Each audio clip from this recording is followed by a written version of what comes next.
Good evening and welcome to another edition of Torah Tradition. My name is Doug Steinberg and I'm an active member of the Chabad Jewish Student Organization, or better known as the Chabad House of Austin. Chabad, affiliated with Lubavitch, is an outreach group designed to bring Jews back to Judaism. The main goal of the Chabad House of Austin is to let Jewish students experience the depth and meaning of traditional Judaism. The Chabad House of Austin has been in operation since the early 1970s. It's now run by Rabbi Yosef Levertov and his wife Rachel. Now it's with great pleasure that I introduce to you Rabbi Moishe Levertov. Rabbi Moishe is father of our Rabbi Yosef Levertov here in Austin, and he has come in town to celebrate with his family the holiday of Pesach, or better known as Passover. Rabbi Moishe lives in Crown Heights, New York, the center of the Chabad Lubavitch. Rabbi Moshe's occupation, aside from being a rabbi, is a sofer, or scribe. Rabbi Moshe's job as a sofer is to write and inspect Torah, tefillin, and mezuzah. In order to be a sofer, one has to be a God-fearing, pious man dedicated to Torah and mitzvah. Torah has been very important to the Jewish people. The holiday of Pesach, which ended yesterday, celebrates the Jews' exodus from Egypt and their receiving the Torah at Mount Sinai. The Torah has sustained the Jewish people for thousands of years, during which time they have clung to the Torah as a source of inspiration and truth. So where do all these beautiful Torah scrolls come from? That the Jewish people, that has been the backbone of Jewish life. I'd like to turn it over to Rabbi Moishe Levertov to tell us what is involved in being a sofer and writing the Holy Torah. Actually, there's three, should we call it, components involved in being a scribe. We'll start from the most holiest of the three, that which is the Torah scroll, like we mentioned before. To write a Torah scroll involves a lot of work and dedication till it gets the completion.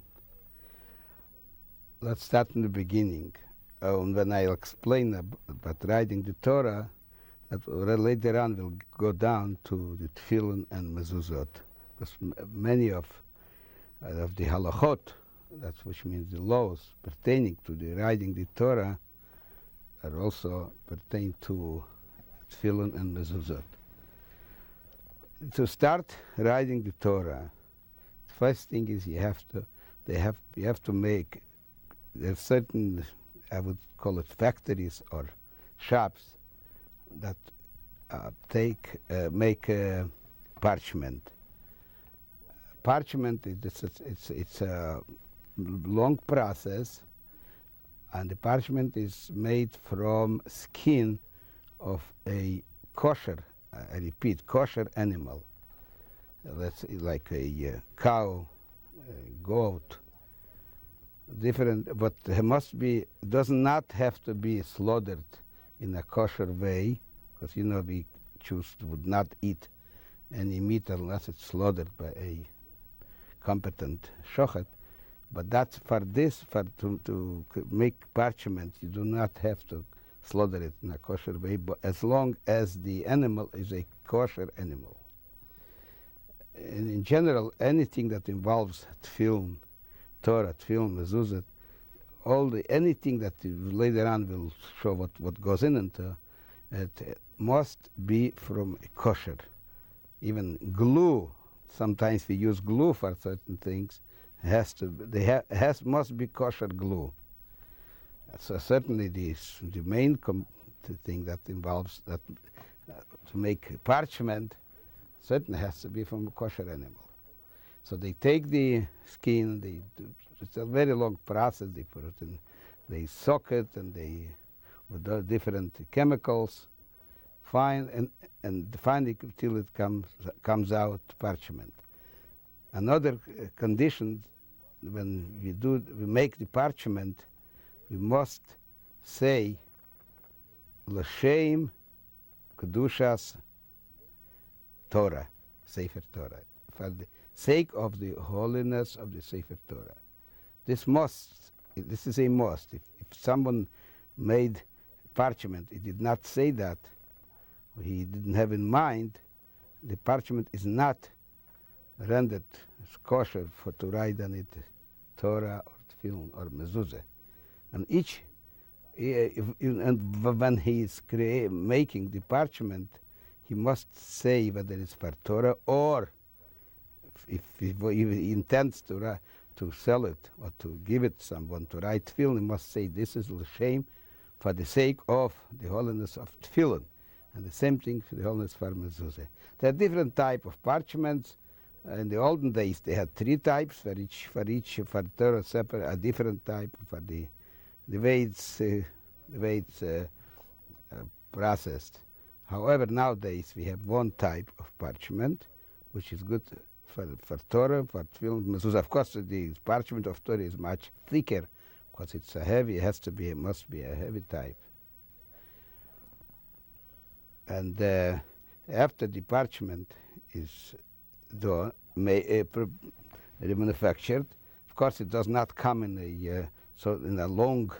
You don't have such a long animal to have enough to write the whole Torah. So it's in segments, about 2 feet length, and 1.5 feet. It depends. There are different sizes in Torah. So it's larger, smaller, and then when it comes, it's already in a finished stage. It gets to the Sofer, and the Sofer has to write the Torah. And writing the Torah involves a lot of work and a lot of halachot. In fact, hundreds of halachot involves to write letters, different letters. You cannot just take a print machine and print or type on the Torah. You have to take a feather. This is, again, it has to be from a kosher fowl. Mostly it's from a goose. And then you have to take a knife, and you cut it in a certain way, and this way, this and then. It involves a whole process. It doesn't take long for experienced Sofrim, scribes. It doesn't take long, but it has to be, if it's not rightly done, it won't write properly. So how does one go about becoming a Sofer? Say someone wants to be a Sofer, they want to write Tefillin or Mezuzah. How does one go about being a Sofer? Well, you have, first of all, there's a lot of books written on halachot, how to, starting from the long way or the short way, but doesn't matter. You have to know how to read Hebrew and read Talmud, and then you learn the halachot with a competent Sofer, rabbi Sofer. They're not necessarily a rabbi; could be just a Sofer, but you must know how to read Talmud and the Code of Laws, the Shulchan Aruch, and there's different books, and he has to teach him first the basics, and then get to the nitty-gritty, to write the letters. Like I said before, there are 22, actually 27 letters, 22 main letters and 5 for the doubles. He has to know how to write them, and it's not. There are a few types, actually. Let's call it 3 types of letters. But they all must have, let's say, aleph. How to write an aleph? There are 3 ways maybe to write an aleph. It could be 3 ways to write a base, but it has to be an aleph. The first letter has to be a base. If it's not with this criteria, it's not. It wouldn't be kosher. So you have to know what to. And also there is some. Well, let's say I'll show you in a mezuzah. The letters are the same. It's in a Torah, in Tefillin and mezuzah, the letters are the same. So you can see, it's not. There's some lines on top, and the lines, there must be lines. This is called tagim, and if not, some of them are rendered not kosher. The mezuzah, the tefillin, or the Torah, and this is the way it's supposed to be. Otherwise, it's not kosher. So it takes a long, long time to know the halacha, to know how to do it, and the practice. So if there's one mistake in a Torah, one letter's off, does it render it unkosher? Of course, it's one letter. In any place in the Torah has about 248 segments. Each segment is about 4 or 5 pages. And if you find one letter, either it's not written right, or it was erased, or even a cut in between, it's not kosher, but you can fix it. You can go back and fix it. Then you can start reading, using that Torah scroll. However, in Tefillin and Mezuzahs, it's a different story. You cannot go back and sometimes depends what. Sometimes it's kosher without it, but you have to fix it. Or sometimes it's not kosher and you're allowed to fix, and sometimes you cannot fix it because it's already past the you have something written. Later on, we'll explain the difference between Torah and Tefillin and Mezuzot. So how do you know which letters? Maybe something looks like a tzaddik to you, but to other people it doesn't look like a tzaddik or a nun or a lamed. Maybe to you it looks like a lamed, but to other people it might not look. It might look like a mem or something else. So how do you know? How do you know if your Torah scroll or your mezuzah is legible? It's very interesting question, and it's very interesting answer too.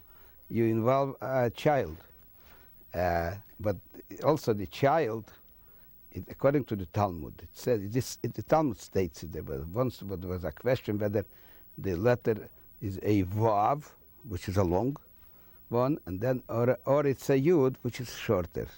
So how do you decide? He came before the rabbis and they told him, and that's how the halacha is. Get a child, and the child should not be neither too smart or not too stupid. Why? If the child will be too smart, he knows what it says there, and he realized that it must be the letter must be this and this. Otherwise, it doesn't make sense. But in the olden days, they read Hebrew, and they already knew what they were reading. And on the other hand, if the child is too stupid, not at all, doesn't know what's going on, then you don't ask him. So you have to take a child who is not too smart and not too stupid, and he'll tell you what the letter looks like to him. And according to this, that's how you, most of the time, I'm not saying all the times, sometimes that you can see that it doesn't make sense. The child will tell you this is it, but it's not. But most of the time, we ask a child. So what happens if you make a mistake? How do you correct the mistake? If it's written in ink, obviously there's no eraser. So what do you do to correct a mistake on the Torah? Well, there are erasers they can use, or you cut it with scratch it with a knife. However, if the letter loses its it doesn't look anymore like a letter, like that letter is supposed to be, and you're not allowed to go in and scratch out let's say some ink fell on a letter base. A letter base has three lines, up on the side and on the bottom. Inside fell in some ink. And so when it doesn't look anymore like a base. So you go in and you scratch out, and again you'll have the base. That's not kosher. So this is called, in Hebrew it's called chok toches. You scratch out from inside, that's not good. And then by scratching, the letter will come out, that's not kosher. You have to scratch the whole base, and rewrite the letter again. So how long does it take to complete a whole Torah? I tell you the truth, I never tried to write the whole Torah. However, I know from different scribes who do. See, my specialty is actually checking and correcting, of course. But to some people, they wouldn't take tefillin and mezuzah to check because they are busy with writing. They wouldn't write a mezuzah, they wouldn't write a tefillin because they're busy writing a Torah. So it's a different, and you have to concentrate on it. Some people, for instance, write only at night when the telephone doesn't ring, the nobody rings the bell.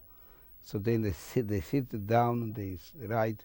Besides, when you write tefillin and mezuzahs specifically, you have to concentrate your mind on it. But also it's practical. It's more convenient to sit down at night when nobody bothers you to write.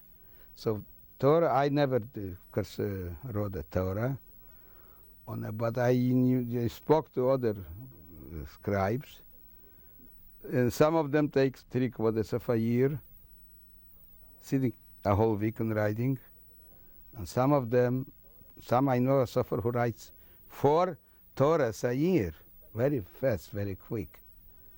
That depends on the skill and depends on the.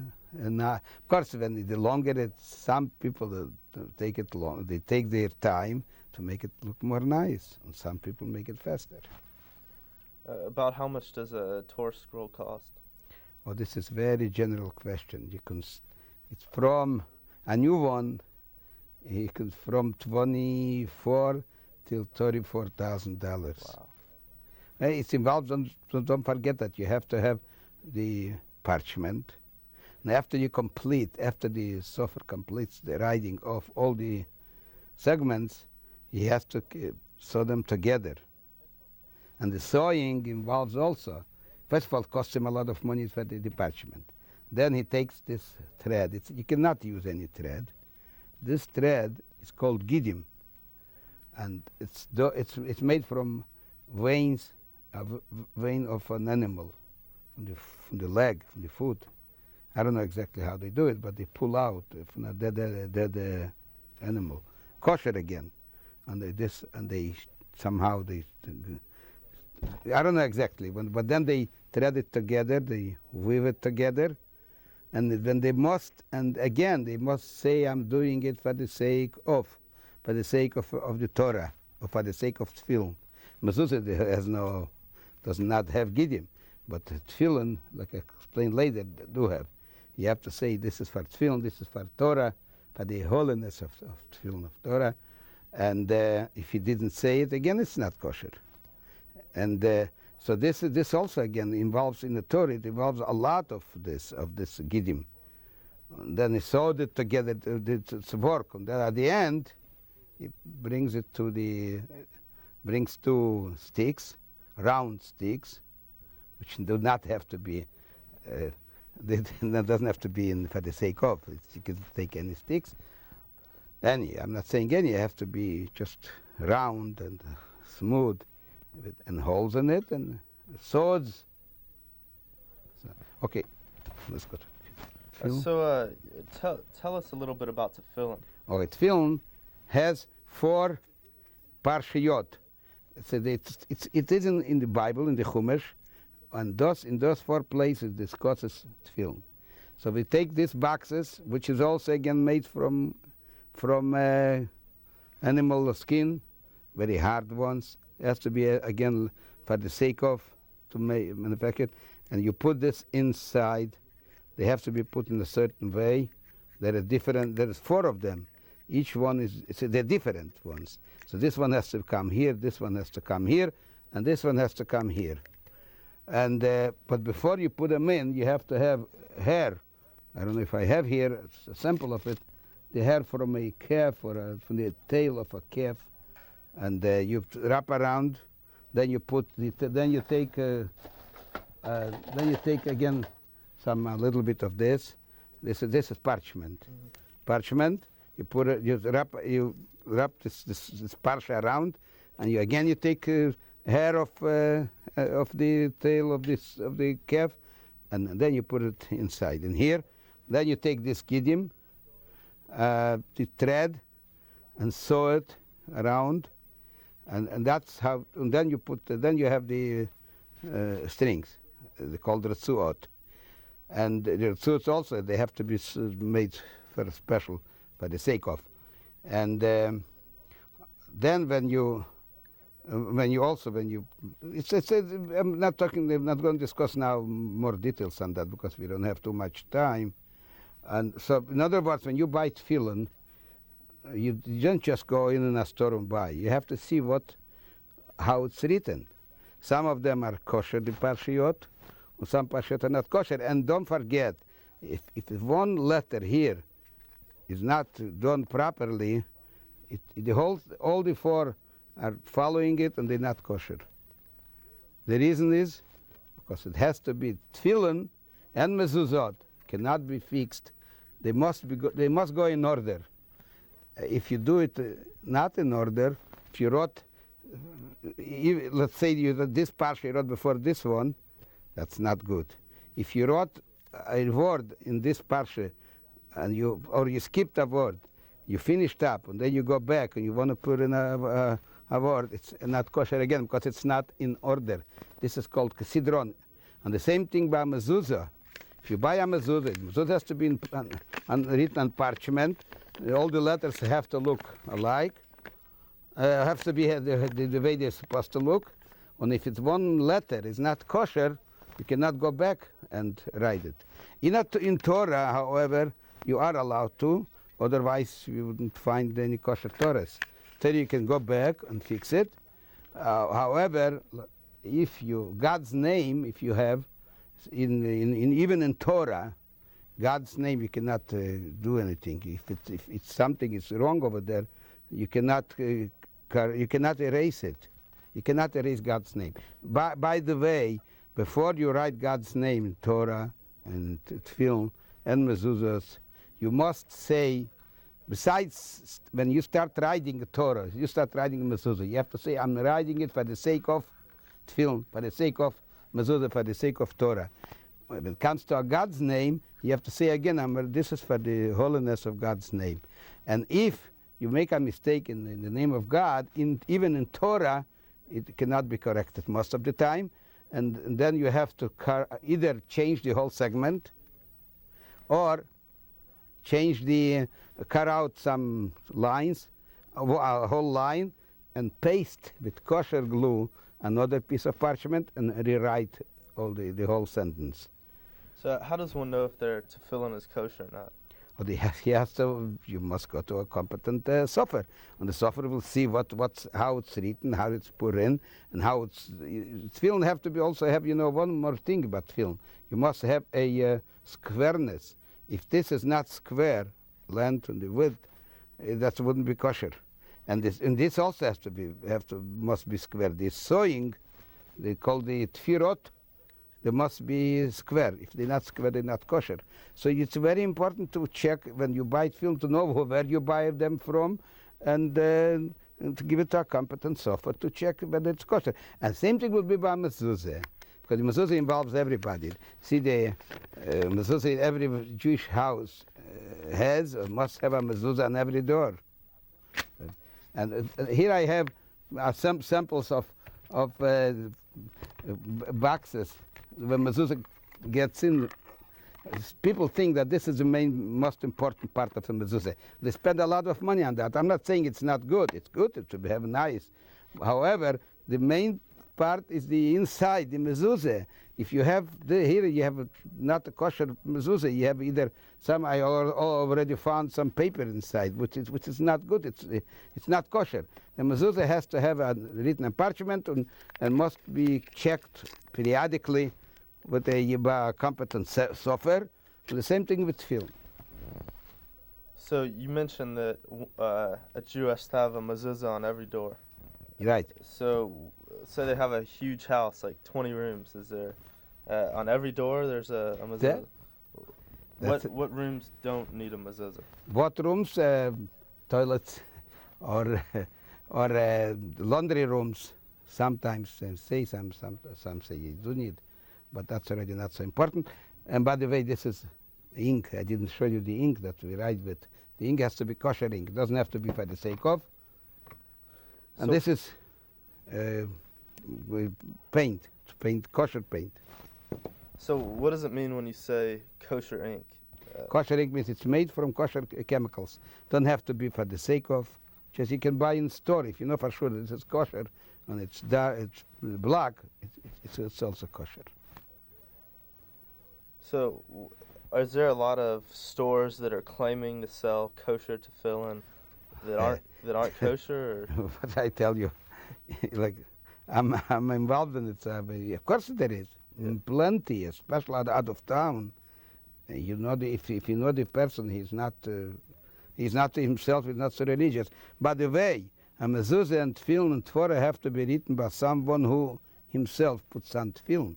If someone not puts, at least he must put on tefillin. A man over 13, if it's not that, let's say a lady cannot write tefillin because she's not supposed to. She doesn't put on tefillin. She's not mechuyev. A mezuzah, some say, but also mezuzah, since tefillin a lady cannot write, a mezuzah also would not be kosher. And Torah also. Torah is only men have to write. Jewish men have to pass the 13. So tell me a little bit about the significance of putting on tefillin.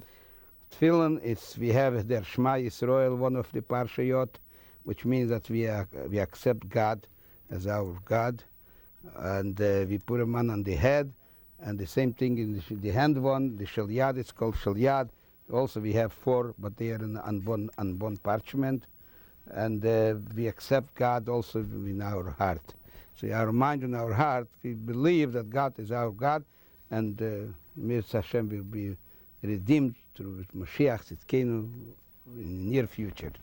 So what is a mezuzah scroll? What is A mezuzah has Shema Yisrael. Yes. But everybody knows what Shema Yisrael is. And then V'hoyo im shomeya.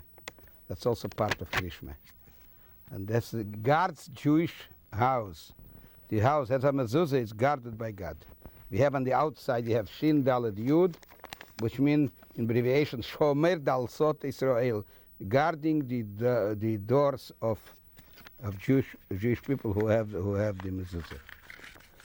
So the purpose of a mezuzah is to guard the house. The purpose of mezuzah is to do the commandment, the mitzvah, and it's at the same time it guards the house.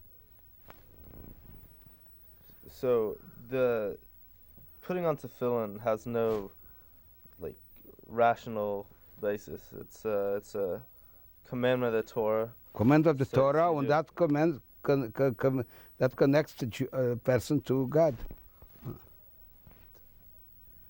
All right. Well, I'd like to thank you for coming out and enlightening us about Torah and mezuzah and tefillin. And we hope you have a safe trip back to New York. Thanks a lot. Thank you very much, and I wish you all the best. And hopefully that this inspires some people to buy kosher mezuzot and tefillin. I wish you all the best.